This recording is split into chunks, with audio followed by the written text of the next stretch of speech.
Hello everyone, greetings from PayTap's technical support team. In this series, you will learn how to integrate with PayTaps through our PT2 API endpoints. Throughout the series, we will walk you through the second integration type, which is the invoices. And for the purpose of this series, we have created a very simple Laravel project to walk you through the integration process. But feel free to follow the steps in this series with your own project, whatever the programming language or the frameworks used to integrate with PayTaps. So, let's get started. In this video, we are going to learn how we can initiate an invoice through the payment endpoint and what is the difference between initiating an invoice through the payment endpoint and the invoice endpoint. So let's get started. Before we start, the first thing you should know about is that you can find the full documentation for this part inside PayTap support portal under the article called the Invoices APIs Integration Manual.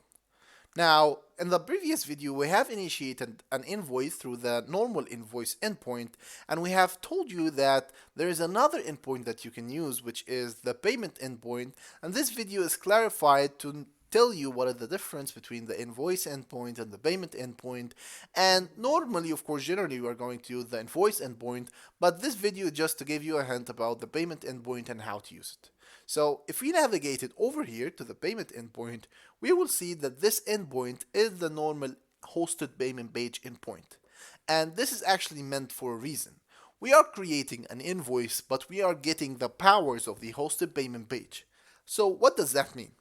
So we have some features. Let's navigate over here to our hosted payment page. I want to go to my hosted payment page integration manual.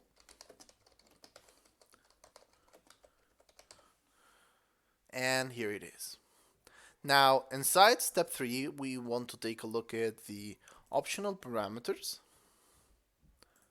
You will see that there's some optional parameters inside the hosted payment page that is not available through the invoice endpoint, but if you need to use these parameters, you will be able to use it, which is the hosted payment page parameters, through the invoice by using the payment invoice. These parameters are something like the card discount, the customer discount, actually, the card discount, let's say the card filter, let's say the show safeguard, the card min max. All of these are some parameters that is available through only the hosted payment page. So what we are doing here is that we are creating an invoice, but we are using the optional parameters and the powers of the hosted payment page. So let's see how this works. We are going to go back to our Postman over here. We are going to change the invoice endpoint into the payment endpoint, which will be just like this. Now, I'm going to send the exact same request payload to see, as it may seems over here, it will work finally. The request itself it will not affect. You can use the same request payload. I'm going to use this request payload over here. I'm going to create the payment.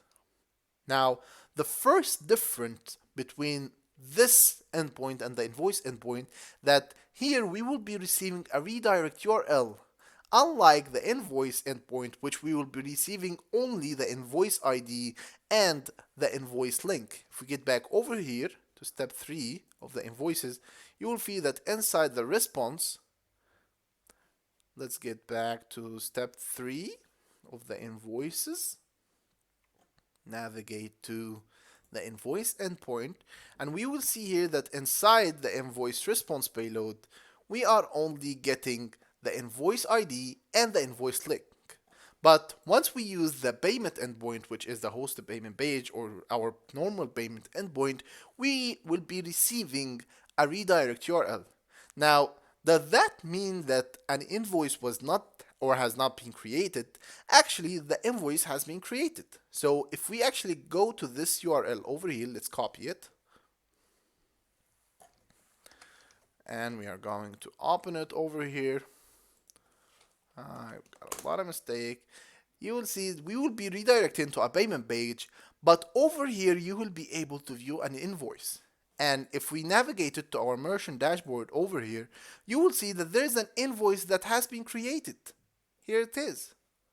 So it is actually an invoice, but we are using it with the endpoint, the payment endpoint, and we can use some hosted payment parameters inside it.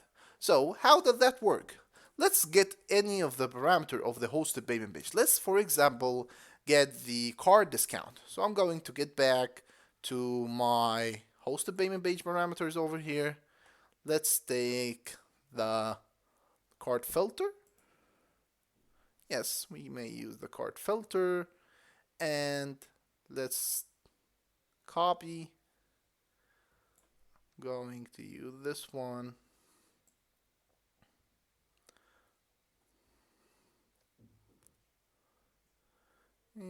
I believe that's it. Here comes the card filter. Now I'm going to get back to my postman over here. I'm going to add these new parameters. So first of all, the card filter, let's modify it to work correctly. Let's only get this one, and sorry, the card filter title. Yes, I believe this is enough. Here it comes.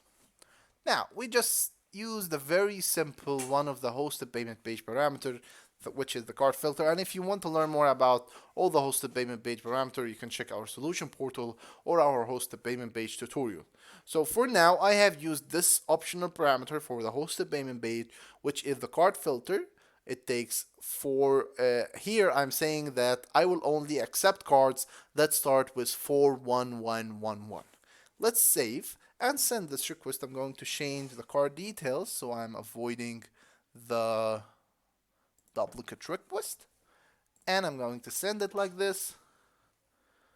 I'm going to copy the payment link, and over here, let's go to it, and can you see over here I have used the card filter parameter, which is an optional parameter for the hosted payment page, but this is what empowers the payment invoice, that you can use the optional parameter for the hosted payment page inside it.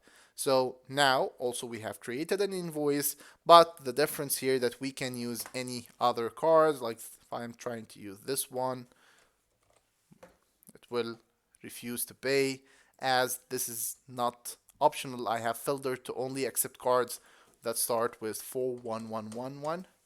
Here comes my card. This is supposed to be, my mistake. I'm going to pay now. Now this transaction successful, and if I reload it, you will see that now my invoice has been paid successfully. I can see the transaction and everything's working fine. So this was just to clarify what is the difference between the payment endpoint and the invoice endpoint. Now we can move to the next video.